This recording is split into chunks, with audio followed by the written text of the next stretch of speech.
Halo, hari ini kita akan memperbaiki laptop dari user yang mengeluhkan bahwasanya ketika dinyalakan laptop ini setelah booting logo tidak muncul gambar sama sekali, dan kemudian laptop ini sering mengalami mati mendadak, dan kemudian di bagian panel layarnya di bagian engsel susah untuk dibuka atau berat untuk dibuka. Dan di sini kita akan mencoba menyalakan komputernya, menyalakan laptopnya. Dan ternyata tidak bisa ya, kita harus colokin chargernya. Oke, kita akan mencoba menyalakan kembali. Nah, silahkan diperhatikan teman-teman semuanya. Ketika muncul logo ya, di situ booting logo, saya tunggu ada kurang lebih 5 menitan, dan di situ tidak muncul gambar sama sekali kecuali backlightnya. Nah, untuk masalah seperti ini faktornya banyak ya, bisa dari GPU, RAM, atau dari segi BIOS dan juga masalah yang lain. Oke, sekarang kita coba matikan dan kita akan membuka di bagian BIOS-nya. Apakah kita bisa melihat tampilan BIOS-nya? Kita pencet F2 ya, cepat. Nah, di situ muncul BIOS. Karena di situ sudah bisa muncul BIOS, berarti indikasinya RAM dan GPU tidak ada masalah ya.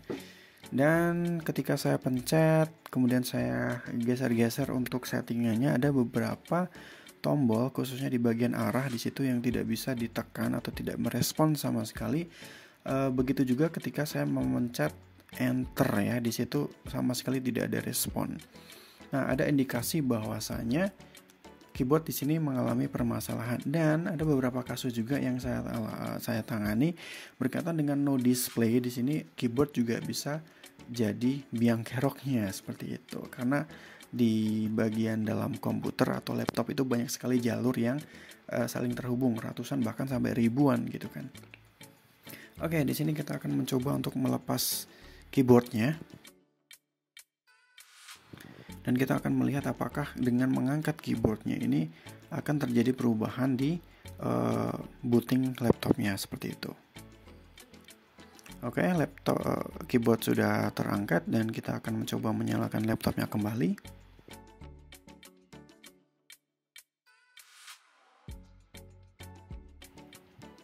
Oke, kita perhatikan di tampilan layar laptopnya, ketika saya pencet power muncul booting logo dan voila, di situ muncul starting Windows ya.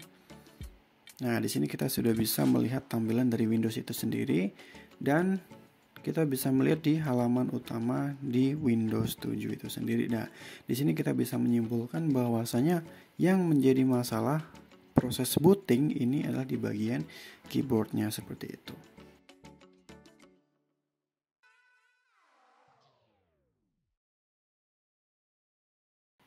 Oke, karena kita sudah ketemu untuk di permasalahan yang pertama di bagian keyboard ya yang rusak, maka nanti kita akan ganti dengan keyboard yang lain yang baru. Oke, untuk permasalahan kedua yaitu laptop ini mengalami overheat ya, nanti kita akan bongkar. Dan di sini saya mencoba untuk menutup panel layarnya, dan memang terasa sangat berat sekali ya, sangat berat sekali. Dan di sini akan saya tunjukkan adanya ketidakrapatan ketika menutup panel layar seperti itu. Nah, di situ teman-teman bisa melihat ada kerenggangan. Ketika saya mencoba menutup, dia akan kembali lagi mencuat ke atas ya, tidak bisa menutup dengan sempurna. Oke, di sini kita akan melakukan pembongkaran total untuk memperbaiki di bagian engsel dan juga melihat permasalahan dari overheat itu sendiri yang menyebabkan laptopnya sering mengalami mati mendadak. Oke, di situ kita akan membuka semua baut yang ada, dan yang saya suka di laptop jadul yaitu build quality-nya itu bagus banget, dan banyak banget terdapat baut ya yang harus kita lepas untuk proses perbaikan.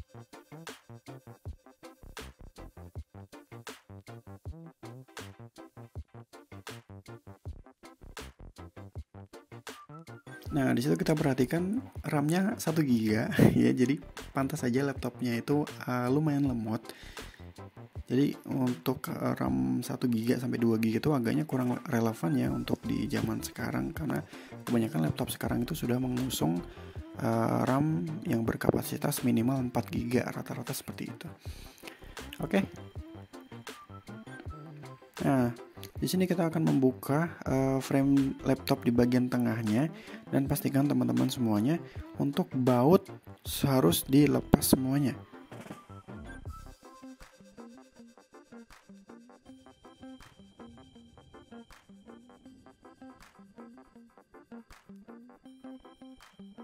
Di sini saya mau coba membuka di bagian framenya dan saya mengalami kesulitan dan ternyata saya lupa ada dua baut ya di bagian tengah itu yang belum saya lepas.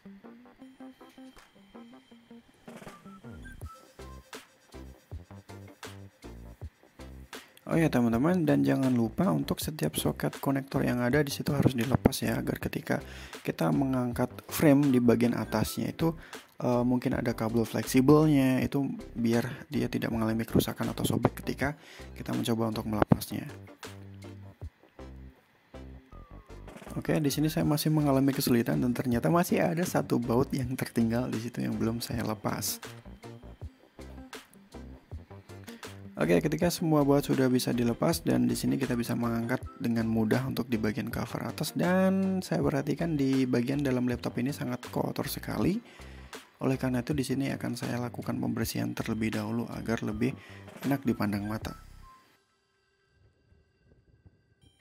Oke, proses selanjutnya kita akan mencoba mengangkat motherboardnya dari frame.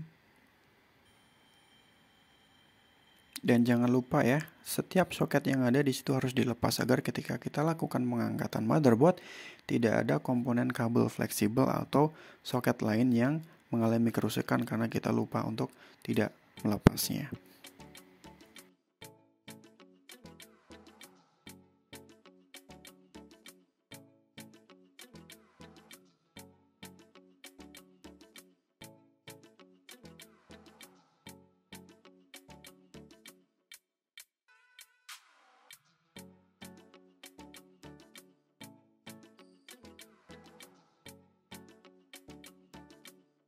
Oke, ini kalau saya perhatikan untuk di bagian motherboardnya itu banyak sekali debu. Jadi mungkin kalau misalkan di kamera itu nggak akan terlalu jelas terlihat.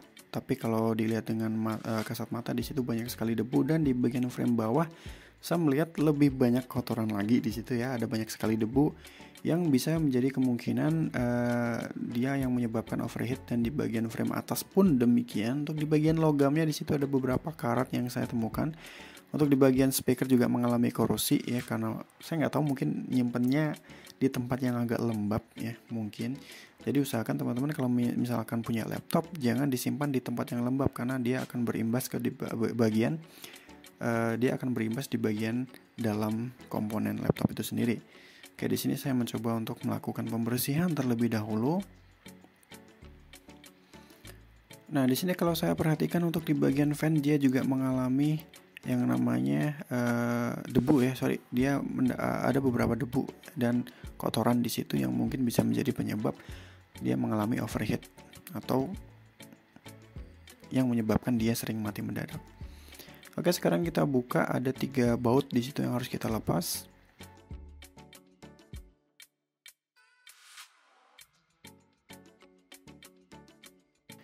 Nah, di sini saya tidak akan mengganti untuk di bagian thermal paste-nya karena ketika saya lihat di situ masih bagus untuk thermal paste-nya, dan kita akan fokus di bagian kipas yang ada di situ.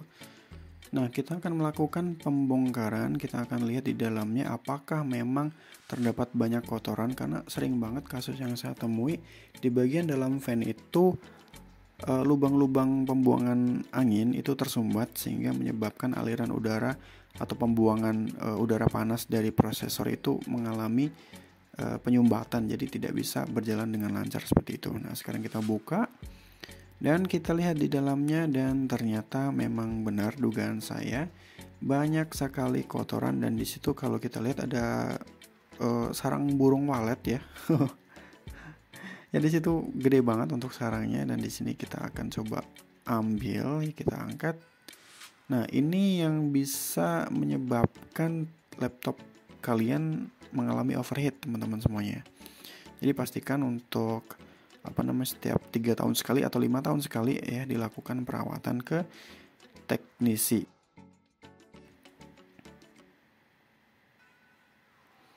Oke, kita bersihkan semuanya.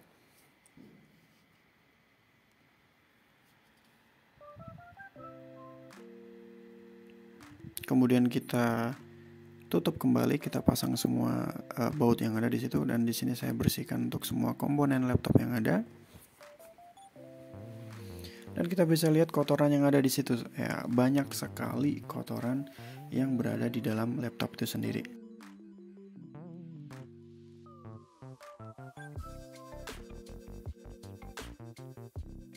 Oke, sekarang kita akan mencoba untuk memperbaiki engsel yang terasa berat. Di situ ada dua engsel, dan silakan dibuka untuk setiap baut yang ada di situ ya.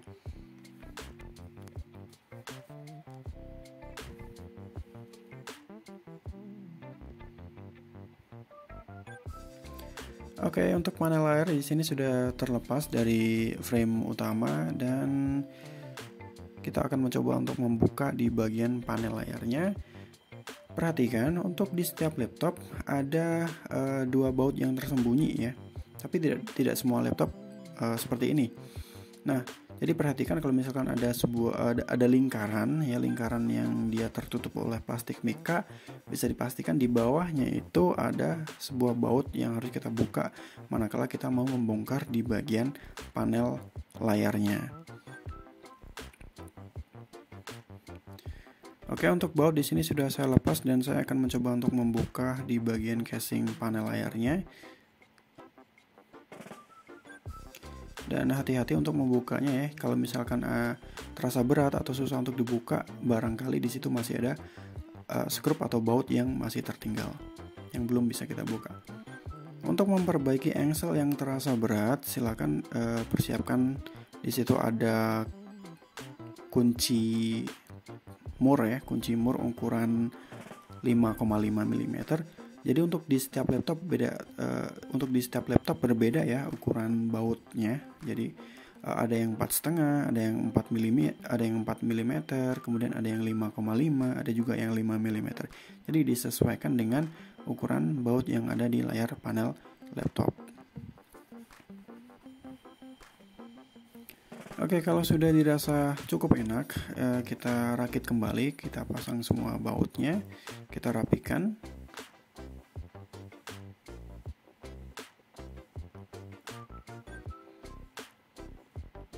Kemudian kita akan pasang kembali ke bagian frame-nya. Kita kembalikan semua baut yang ada di situ. Jangan sampai kita pasang terlalu kencang, dan jangan juga terlalu longgar ya. Oke. Sebelum kita lakukan perakitan ulang, coba dirasakan dulu apakah di situ kekencangannya sudah pas atau belum untuk di bagian engselnya. Kalau dirasa sudah pas, maka kita bisa merakit semua komponen laptop itu kembali.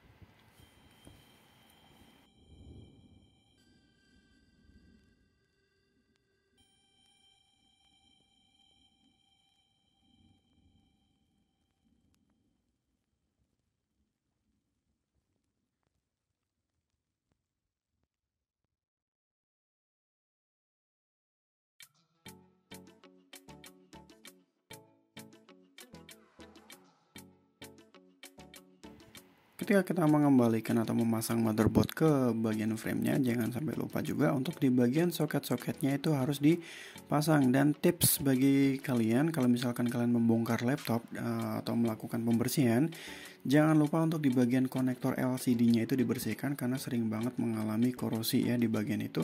Bisa kita bersihkan dengan menggunakan thinner ataupun bensin kalau misalkan nggak ada thinner. Sebetulnya yang paling bagus itu alkohol ya. Tapi bukan alkohol yang untuk diminum ya, alkohol untuk khusus pembersihan barang elektronik. Disebut sebagai alkohol isoprofil ya, biasa yang saya pakai di situ. Oke, kita akan kembalikan frame bagian atas dan kita pasang semua soket konektor yang ada di situ. Pastikan pemasangannya itu benar, jangan sampai ada soket yang terpasang secara salah, dan mungkin saja kita bisa merusak di bagian soketnya itu sendiri.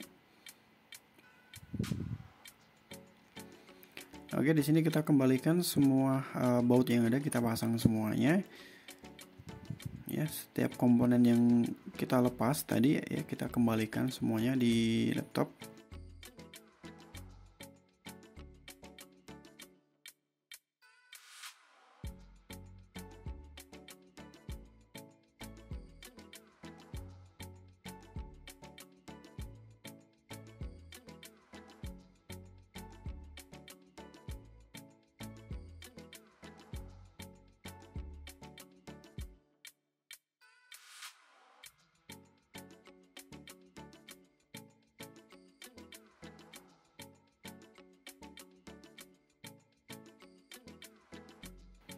Oke ya, pastikan jangan sampai ada baut yang tertinggal, dan di sini sudah saya siapkan untuk keyboard yang baru yang akan kita pasang di sini. Karena keyboard yang bawaan dari laptopnya ini mengalami kerusakan ya, yang menyebabkan tadi tidak bisa muncul gambar setelah booting logo. Dan di sini kita akan coba hidupkan laptopnya, apakah dia bisa dihidupkan dengan normal tanpa mengalami stuck setelah muncul logo. Oke, kita nyalakan, dan nah bisa diperhatikan di situ setelah booting logo dia langsung menuju ke tampilan starting Windows ya. Berarti di sini keyboard sudah tidak mengalami permasalahan, dan untuk booting dan untuk masalah no display setelah booting logo sudah teratasi. Nah, sekarang kita akan tes apakah dia mengalami mati mendadak lagi atau overheat setelah kita bersihkan. Nah, di sini saya percepat semuanya. Di sini saya percepat untuk durasinya karena memang cukup lemot ya untuk laptopnya seperti itu. Dan untuk keyboard saya tes tidak mengalami kendala, dan ini pemakaian sudah kurang lebih 5-7 menitan dan tidak mengalami mati mendadak sama sekali.